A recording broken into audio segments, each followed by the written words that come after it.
scripture reading. Let's open our Bibles to Psalm 138.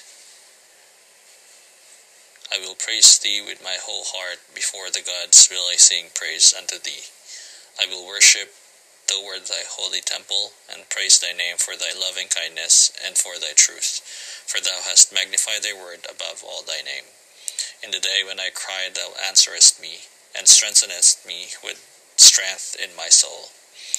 All the kings of the earth shall praise thee, O Lord, when they hear the words of thy mouth. Yea, they shall sing in the ways of the Lord, for great is the glory of the Lord. Though the Lord be high, yet hath he respect unto the lowly, but the proud he knoweth afar off. Though I walk in the midst of trouble, thou wilt revive me. Thou shalt stretch forth thine hand against the wrath of mine enemies, and thy right hand shall save me. The Lord will perfect that which concerneth me. Thy mercy, O Lord, endureth forever. Forsake not the works of thine own hands. Psalm 138. The Lord bless the reading of his word. Let's open in prayer. Lord, thank you for another opportunity that we can come together to worship you through prayer. Dinadalangin po namin na pangunahan nyo kami sa oras na to. Gabayan nyo ang aming puso't isipan na makapag-focus lang sa inyo at sa inyong salita. Humihingi po kami ng karunungan at katalinuhan sa pag-aaral ng inyong salita. Naway mabigyan namin ng kaluguran ng inyong pangalan sa oras na ito.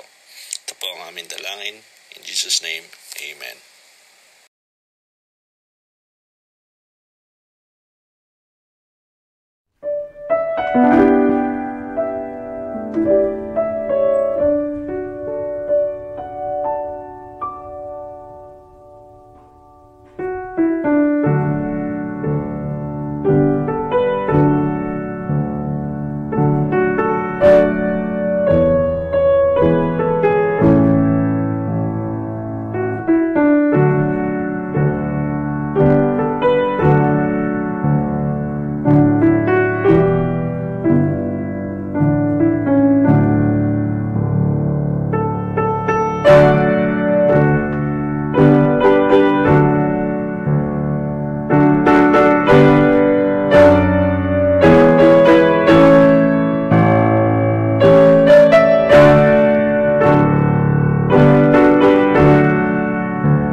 Purihin po ang Panginoon at magandang gabi muli sa inyong lahat mga kapatid. Salamat sa Panginoon sapagkat tayo ay makakapagpatuloy sa ating gawain sa prayer meeting sa gabing ito. Purihin ang Panginoon sa kanyang kabutihan, sa kanyang dakilang katapatan. Ang atin pong pag-aaralan ngayong gabi ay karugtong pa rin ng ating series ng God's Faithful Stewards. We are stewards of God's teachings, the truth wherein we stand. At para po sa ating scripture text sa gabing ito, buksan natin ang ating mga Bibles sa 2 Timothy chapter 3 at babasahin po natin ang verses 10 to 17. 2 Timothy chapter 3 verses 10 to 17. At sabay-sabay po nating basahin mga kapatid sa ating mga Bibles, starting now at verse 17. But thou hast fully known my doctrine, manner of life, purpose, faith, long-suffering, charity, patience, persecutions, afflictions, which came unto me at Antioch, at Iconium, at Lystra, what persecution I endured, but out of them all the Lord delivered me. Yea, and all that will live godly in Christ Jesus shall suffer persecution.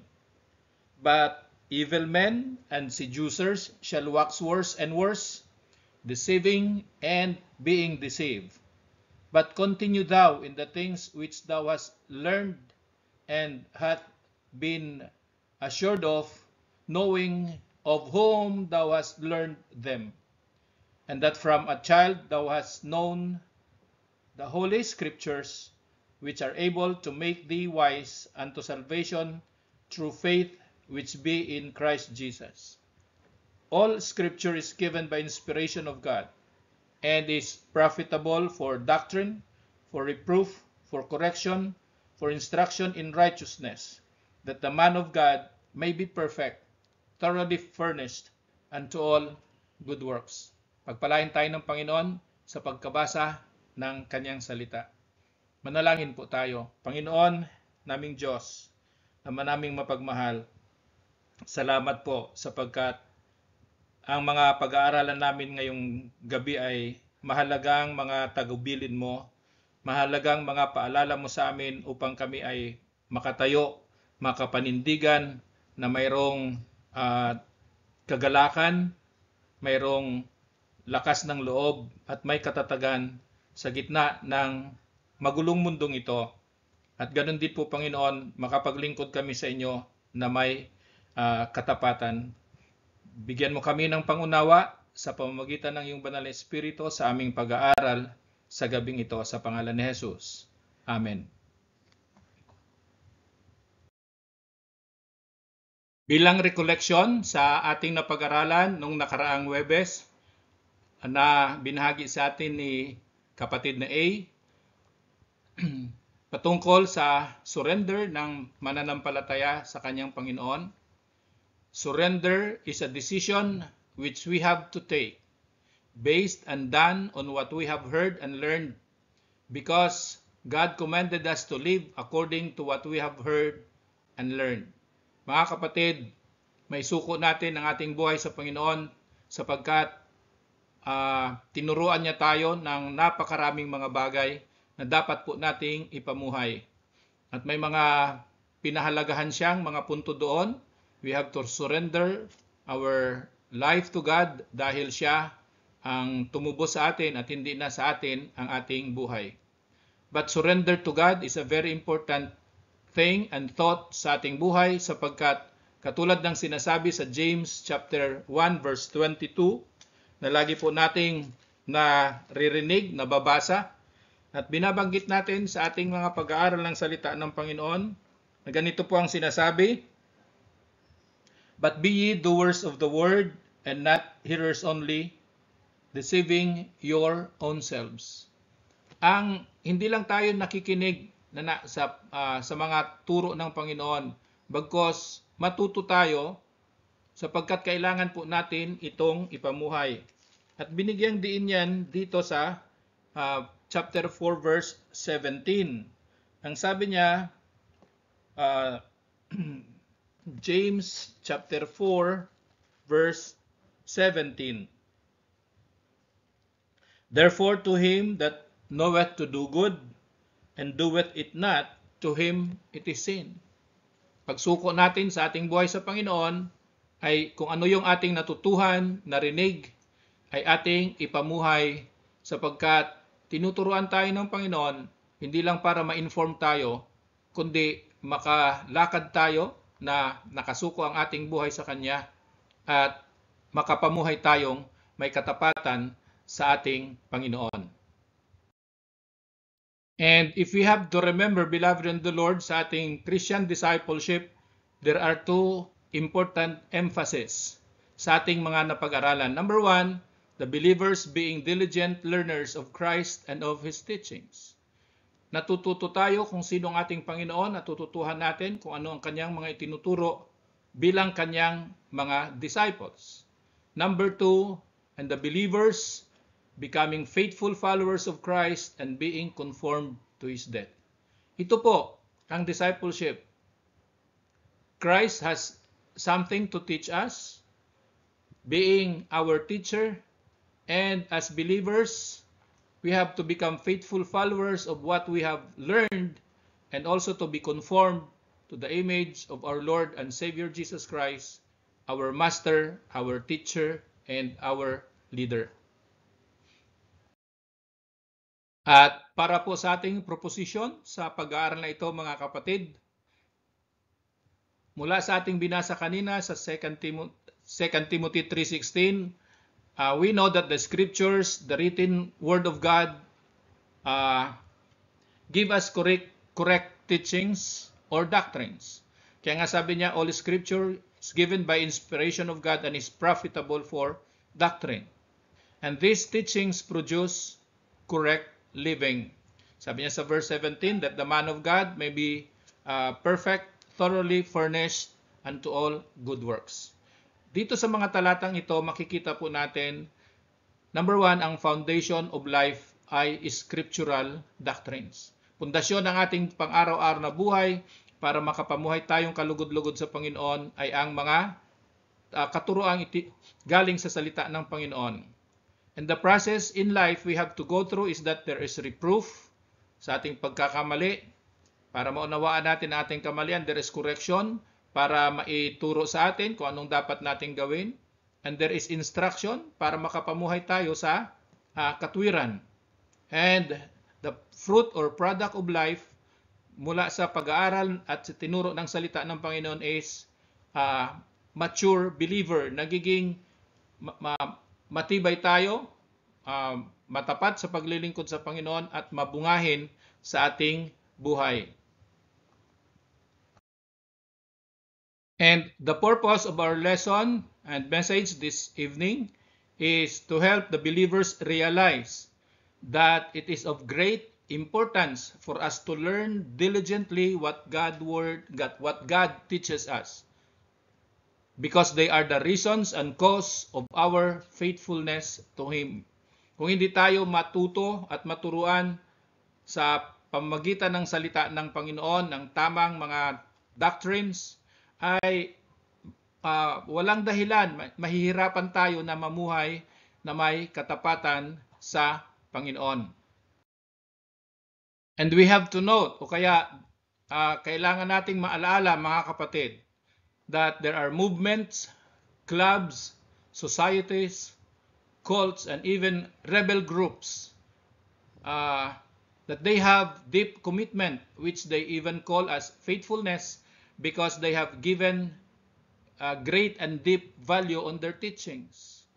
Kaya makita natin ang iba-ibang movements, even societies, cults, at itong mga rebelde katulad ng naririnig natin sa mga balita at sa pangyayari sa Middle East, itong Hamas groups, rebel groups, terrorists, ay mayroon silang commitment sa kanilang mga ginagawa dahil pinahalagahan nila at malalim ang kanilang pagkaunawa sa kanilang mga katuruan. At dahil ang commitment na yan ay tinatawag pa nila na kanilang faithfulness. At hindi po tayo dapat magtaka because their deep commitment and value to their teachings happens because they go through indoctrination process, learning that often adapts brainwashing techniques.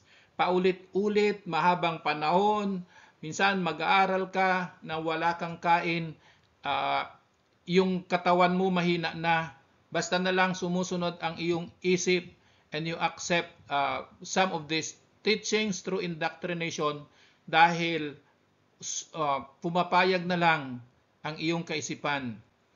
Ganyan po ang ginagawa ng maraming groups, cults, and even these rebels that we hear sa mga panahon na ito. And also, they go through forging process. Ito yung pagpapatibay, pagpapalakas at purify ng bakal. Pinapainit ito at pinupukpok, sinisiksik para maging matibay. At ito ay nangyayari sa mga katulad ng mga cults, societies, and even rebel groups because they go through difficult tasks. Pinapahirapan sila sa mga fraternity. Mayroon tinatawag na hazing, mahihirap na experience, and while they experience this, they shout and chant what they believe. Kaya sa mga rebels na mga naririnig natin sa ngayon, they even shout and praise the name of their God kapag gumagawa sila, nakakapatay sila ng tao because that is their teaching. They have gone through forging process. Kaya malalim ang kanilang commitment at ito yung sabi nilang katapatan nila sa kanilang sinasamahan na mga society or a group. Kaya mga kapatid, sa ating pag-aaral sa gabing ito, because we are stewards of the teachings of our God, and we should follow them to become faithful stewards, tatlong bagay lamang. Number one, pag-aralan natin kung ano ibig sabihin ng teaching as rendered in 3 words in the scripture. Itong unang point ng ating pag-aaral is simple and short. Unang-una, ang teaching ay ginamit din na doctrine, the word doctrine to mean teaching. Ito po ay ginamit sa Matthew chapter 22 verse 33. Matthew 22:33 at ganito po yung sinasabi ng salita ng Panginoon. It is, at sabi niya dito, and when the multitude hear this, they were astonished at his doctrine. The doctrine here means the teaching of the Lord Jesus Christ. And John chapter 7 verse 16 ay binanggit at ito ang sinabi ng ating Panginoong Hesukristo. Sabi sa John chapter 7 verse 16, if any man will do his will, verse 16, Jesus answered them and said, my doctrine is not mine, but his that sent me. So, ang katuruan ng Panginoon which he called here doctrine ay hindi sa kanya. So, teaching is first of all rendered in another word here in the scripture as doctrine. Second, binanggit din ito as teaching is also rendered in another word in the scripture as spirit. Sa 1 John chapter 4 verses 1 to 3 ay ganito po yung ating mababasa. 1 John chapter 4 verses 1 to 3. Sabi niya, beloved, believe not every spirit or teaching, but try the spirits whether they are of God. But try the teachers whether they are of God, because many false prophets are gone out into the world. Hereby know ye the Spirit of God. Every spirit that confesseth that Jesus Christ is come in the flesh is of God. And every spirit that confesseth not that Jesus is come in the flesh is not of God. And this is the spirit of Antichrist, or the teaching of Antichrist. Kasi hindi naman ito yung personal na Antichrist sa ngayon. Teachings pa lang ni Antichrist ang mga naririnig natin sa ngayon. Whereof ye have heard that it should come and even now already in the world. Si Antichrist, ang personality niya ay lalabas after the rapture, pero sa ngayon nandito na ang kanyang spirit, which means his teaching ngayon pa lang, at naririnig natin ang mga maling katuruan which is the word used here is spirit. Another is faith. Sa James chapter 2 verse 1. Sa James chapter 2 verse 1. Sabi niya dito, "My brethren, have not the faith of our Lord Jesus Christ, the Lord of glory, with respect of person." Ating Panginoong Jesucristo ay hindi niya kailangang manampalataya. He is the object of our faith. Sa Kanya tayo mananampalataya. And the word faith here means na faith of our Lord Jesus Christ is the teaching of our Lord Jesus Christ. And sa Jude chapter 1 verse 3, ganito sabi niya, "Beloved, when I gave all diligence to write unto you of the common salvation, it was needful for me to write unto you and exhort you that ye should earnestly contend for the faith, or for the teachings or doctrines, which was once delivered unto the saints." So, we are stewards of teachings, the doctrines, or the spirit, pero ginamit yan sa teachings of the Antichrist and ang teachings of false teachers. Faith, the teaching of the Lord Jesus Christ. So, napakahalaga that we should be faithful stewards of God's teachings.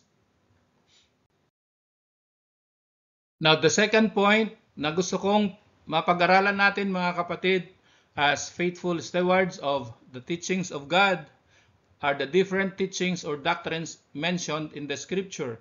Para malaman natin na dapat tayong mag-aral at maging maingat sa mga katuruan na ating pinapanindigan at ating pinaniniwalaan. Number 1 sa Bible ay the doctrine or commandments of men.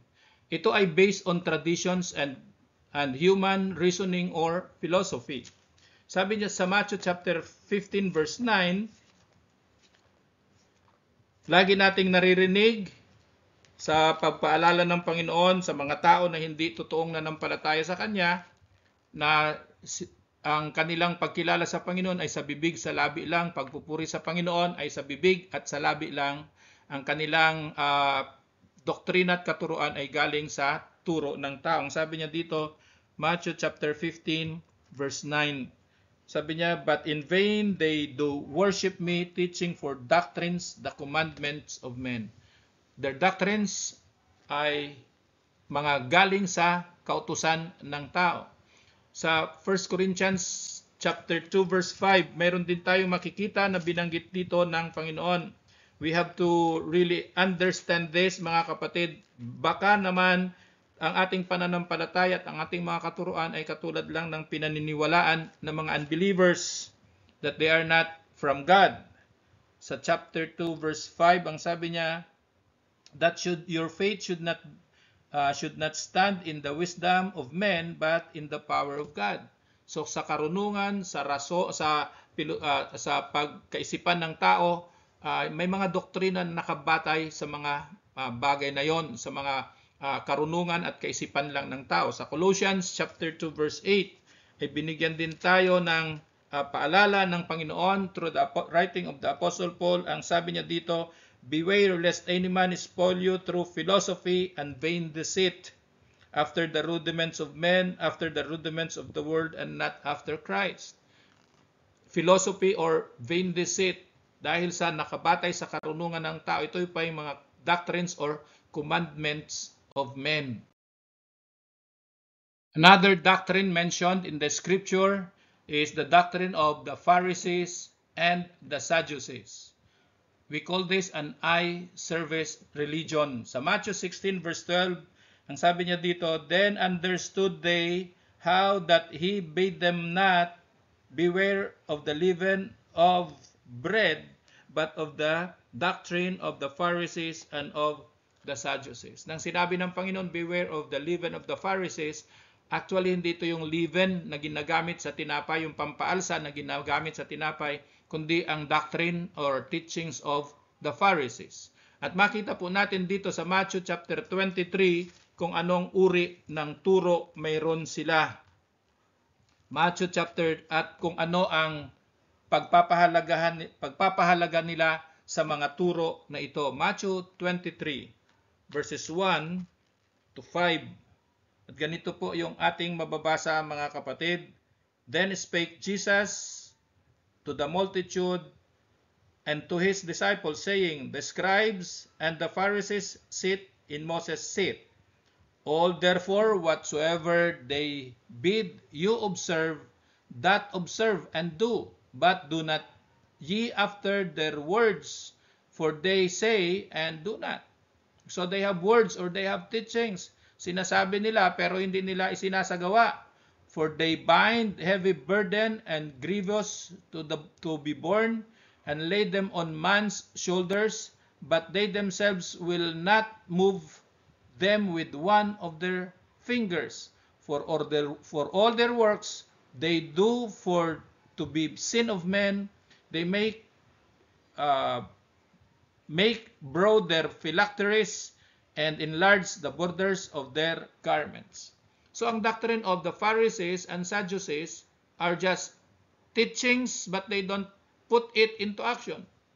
Kaya kung mag-ingat tayo, mga kapatid, baka marami tayong pinapaniwalaan sa salita ng Panginoon na tama naman. Sabi niya, ang sinasabi nila ng Panginoon dito, sabi niya sa verse 3, ang sinasabi nila, gawin ninyo sapagkat tama yon, pero wag ninyong tularan ang kanilang ginagawa. Bakit? Sapagkat ang doctrine of the Pharisees and Sadducees are just by mouth, so that they will be seen by people.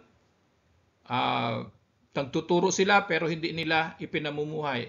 Baka mamaya, mga kapatid, tayo bilang mga mananampalataya, may mga alam tayo, natutuhan sa salita ng Panginoon, pero hindi natin ipinamumuhay.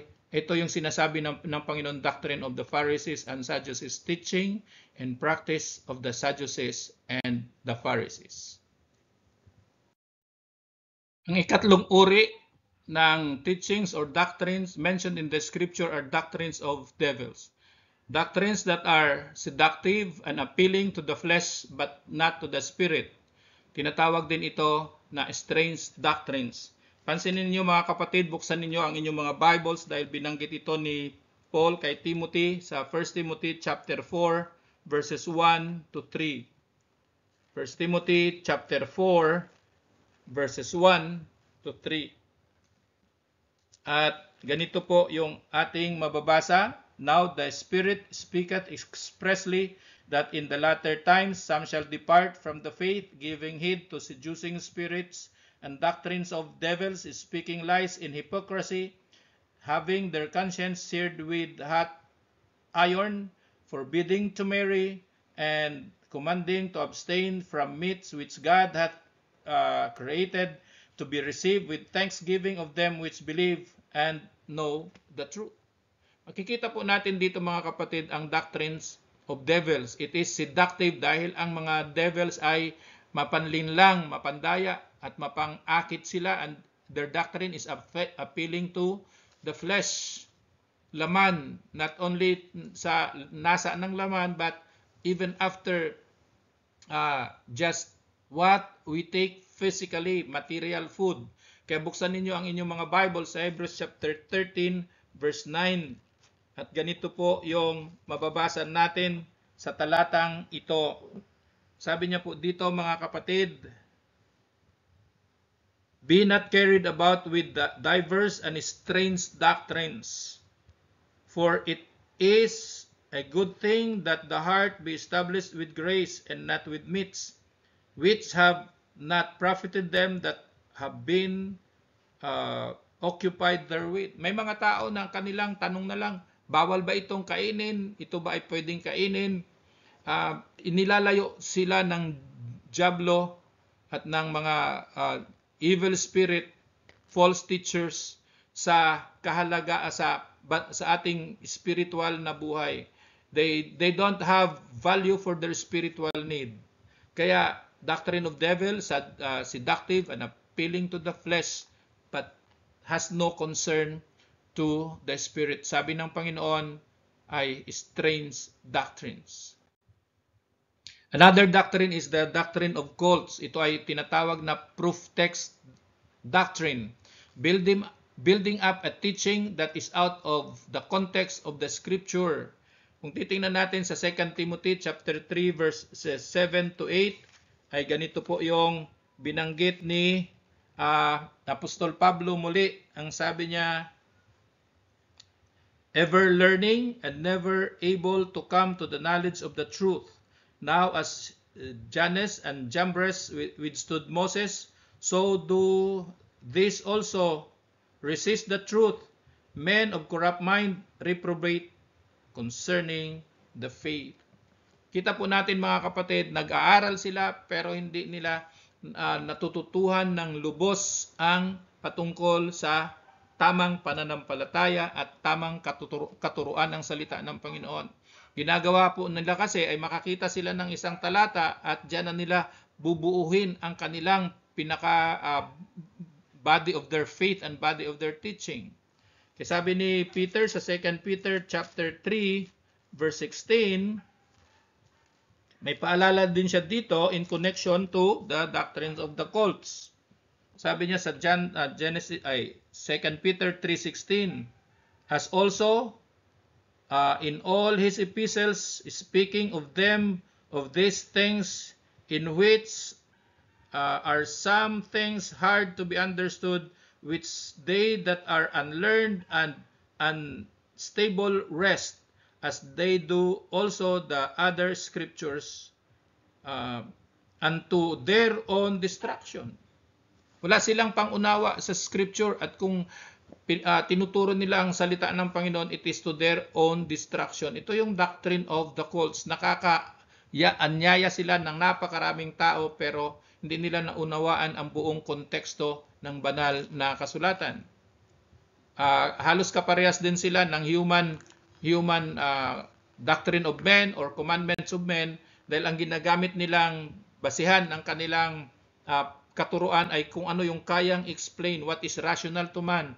If it is irrational to man, ay ayaw nilang paniwalaan. Katulad na lang, I and the Father are one.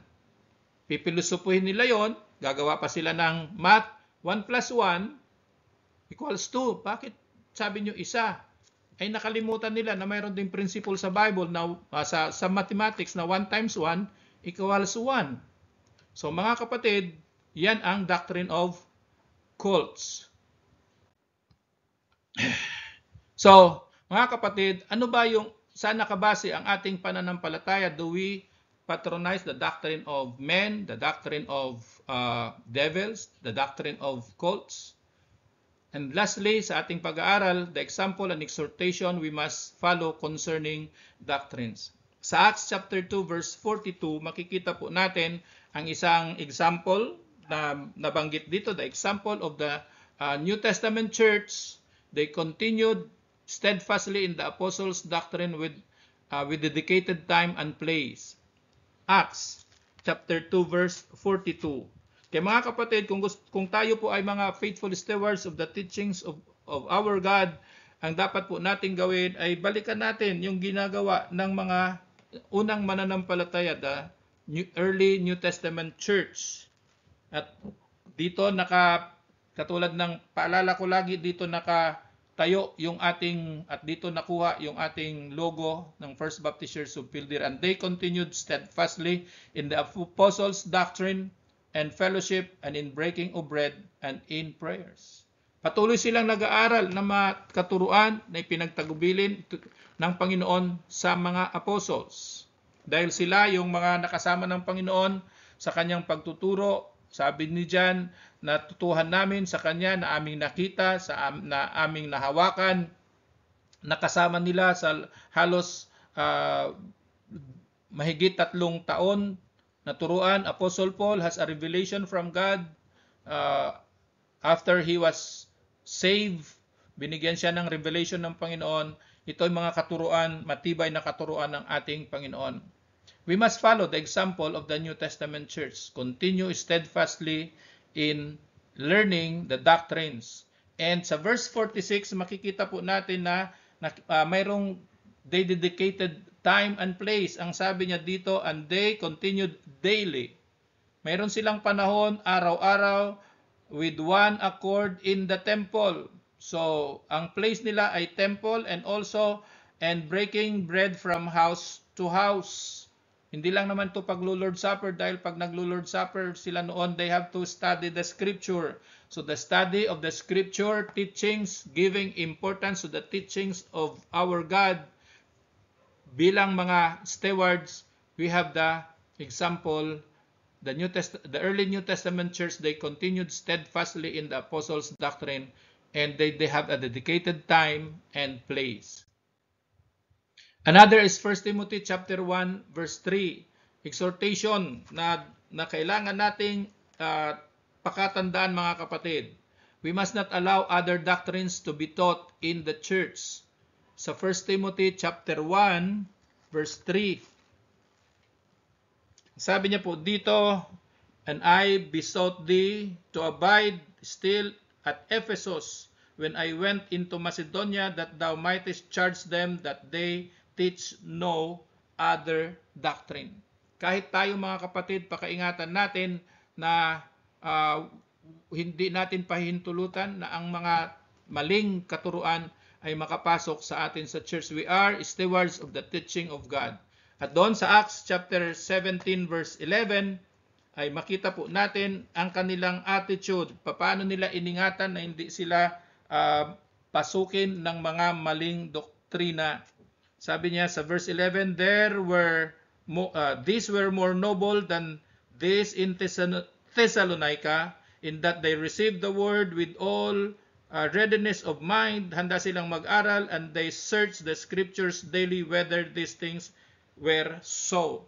Kaya hindi sila basta-basta nakikinig ng kung anong katuruan. They have to check it through the scripture. That is the exhortation. If we are stewards of the teachings of God, we have to be exhorted na tayo po ay patuloy na mag-aral ng salita ng Panginoon. Another exhortation ay makikita natin sa 1 Timothy chapter 4 verse 6. Sabi ni Apostol Pablo kay Timothy, "If thou put the brethren in remembrance of these things, thou shalt be a good minister of Jesus Christ, nourished up in the words of faith and of good doctrine, whereunto thou hast attained." So makita natin dito, mga kapatid, na pastors, the exhortation for pastors is whether they are young or old, kasi young pastor pa dito si Timothy, we must give time to teach sound doctrines.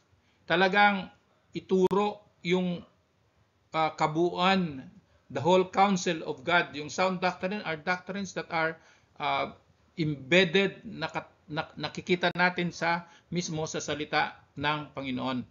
So mga kapatid, in conclusion, beloved in the Lord, let's open our Bibles to Ephesians chapter 4, verse 14.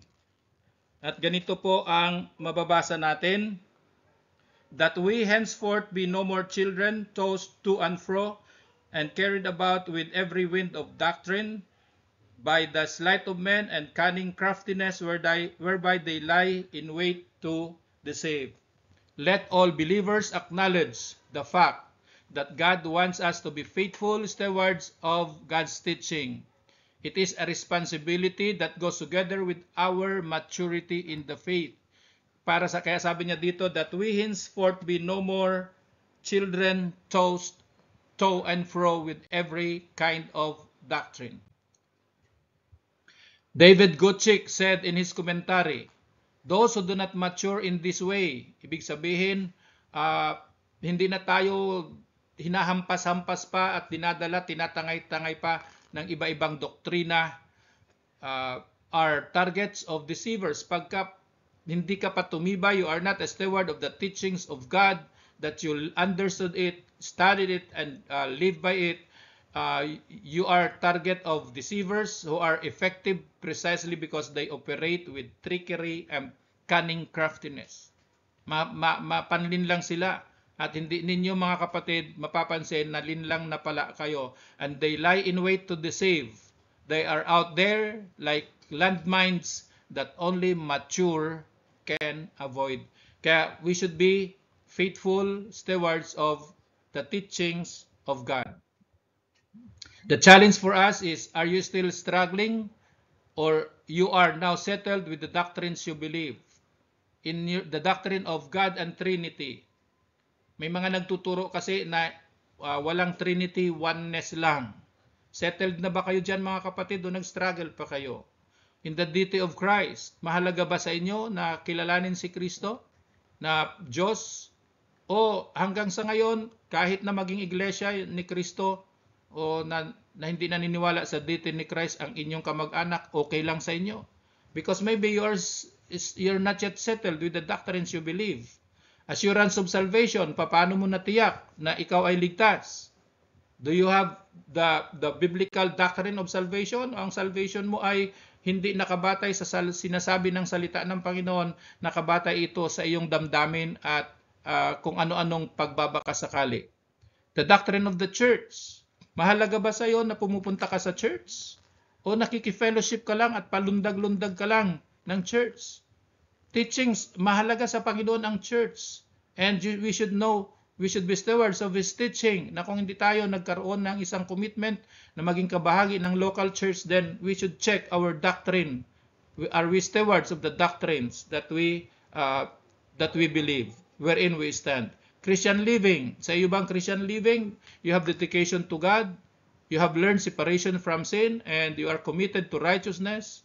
There is growth and maturity, and in your Christian living, you know that you have to be faithful servant of God, faithful sa paglilingkod sa Panginoon. About the second coming of Christ, are you sure you will be one of those who will meet Him in the air and be taken by Him in heaven? Lalong-lalo na ngayon nasa mga huling araw na tayo at malapit ng pagbabalik ng Panginoon. Mga kapatid, we are stewards of the teachings of our God. May we all be found faithful stewards of what the Lord Jesus Christ is teaching us, since He is not only our Savior, Lord and leader, but also our teacher. God bless us all, and to Him alone be all the glory.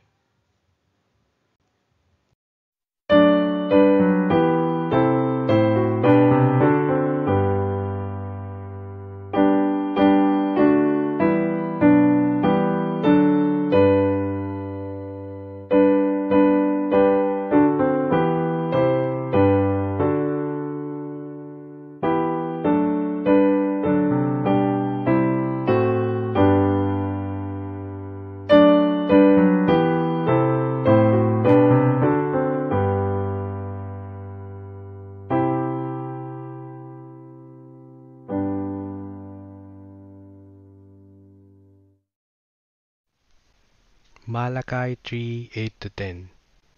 Will a man rob God? Yet ye have robbed me. But ye say, Wherein have we robbed thee? In tithes and offerings. Ye are cursed with a curse, for ye have robbed me, even this whole nation.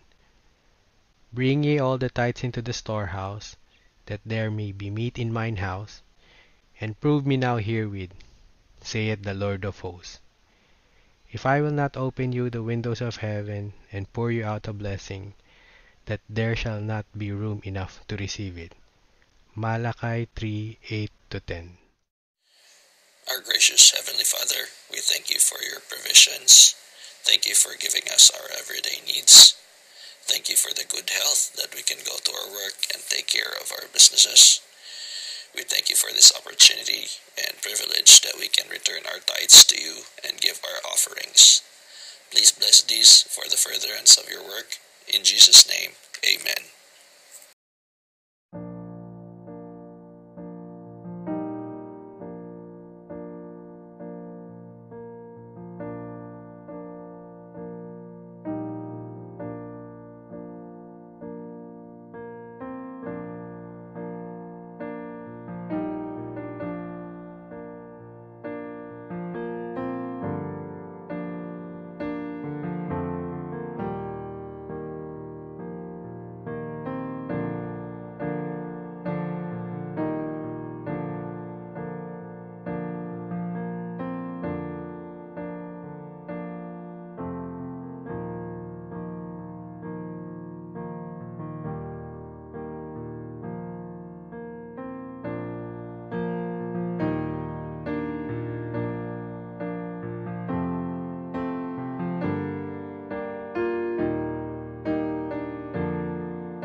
Let's close in prayer.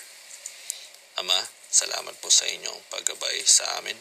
Salamat po sa inyong salita na aming natutunan. Dalangin po namin na maisabuhay namin lahat ng mga ito upang maging testimony para sa inyo. Patuloy niyo po kaming gabayan sa mga natitirang oras ngayong araw. Lahat ng ito ay aming dinadalangin in Jesus' name. Amen.